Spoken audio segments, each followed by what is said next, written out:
Hi, I'm Peter Harrington and welcome to this behavioural guide all about finding your entrepreneurial success and learning how to make a difference. This first in a series of short videos asks a fundamental question. Why is it so difficult to turn a new idea into a sustainable venture?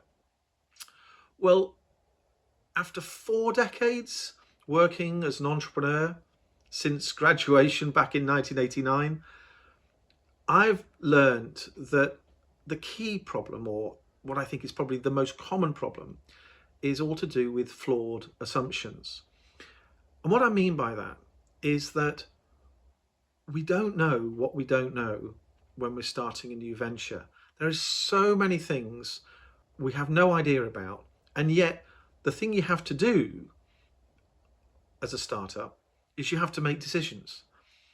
And therefore, it's so easy to get those decisions wrong. And when we get those decisions wrong, we typically beat ourselves up, and or we don't, or we're overconfident, and we continue, and that problem, that mistake that happened, actually gets worse. So, entrepreneurship is all about learning how to learning from your mistakes, because they are inevitable, because we have got flawed assumptions. One of those key flawed assumptions is that we expect that people, typically people we want to sell to, people who might buy our product or service, will behave in a certain way, i.e. they're going to buy. What you find in reality is that whilst your friends and your family may have supported your notions of startup, once you're talking to people you've never met before, who have no emotional connection with you whatsoever, not only may they not be interested in buying, they won't even talk to you. And I remember advising someone probably 20, 25 years ago now, and she couldn't believe, after sending out hundreds of emails, she got one response. And she had no idea it was going to be as bad as that. But unfortunately, that's how it is, because typically we're dealing with people who are busy and they don't know us. We are a completely new little shrub in a jungle of high trees, and we're trying to make our mark, and it is so difficult. But the other mistake, the other flawed assumption is that that we will power through. But when you get those kind of knocks, that people don't respond to you, people don't talk to you, people don't seem to be interested or don't want to buy your product, is we realize we've made a mistake publicly. And it may be the first time that's happened since maybe teenage years, and we don't like it. And we think that we're going to be okay, but when it actually happens and we get those feelings in the pit of our stomach, we stop. We get stuck, and we don't want to pursue that idea any further, even though it may be a really good idea. And when we get stuck, the reason that happens is because we lose confidence in ourselves, and we lose confidence in our ability to do what we're doing, and we start to question ourselves more. And when we question ourselves more, we don't actually go and do anything, because we don't really want to go through the same process again. But this is entrepreneurship in action, actually going out there and making mistakes and learning from it. I will be talking about resilience and rejection in episodes in this series in much more detail, but it's all part of the entrepreneurial journey, and it's particularly apparent in the startup phase. Just coming back to confidence and ability, I am amongst every entrepreneur I've ever known who suffers from imposter syndrome.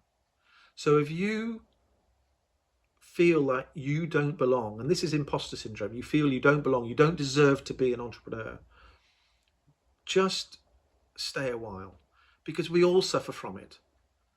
And we all have that second voice which criticizes ourselves. Just rest and think and believe in yourself, but remember to learn and listen from other people. If other people are telling you, no, that won't work consistently, then you have to adjust, you have to change, you have to pivot. But don't beat yourself up just because 6 out of 10 people tell you it's no good, but 4 think it's absolutely great. Because when it comes to running a sustainable venture, you probably only need, maybe 10 or 100 customers. You don't have to have the whole world. You certainly, don't need to have 1,000 or 1,000,000 customers. You just need a handful who think what you're doing is worth paying money for. Now, one final thing about getting, flawed assumptions and getting things right from the outset is that typically we don't have much money when we are starting off, and we may be carrying debt. And it is difficult.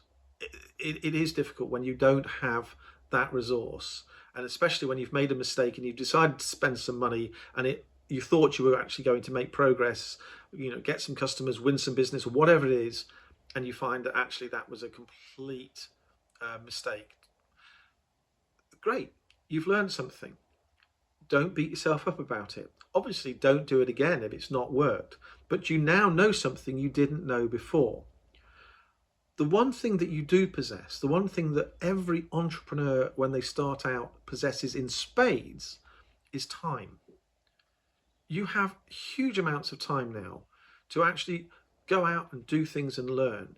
The key thing is not to spend that time on your own in a vacuum, making up what you think is going to happen, because that time is therefore often wasted. Time is best spent learning, getting feedback, talking to people.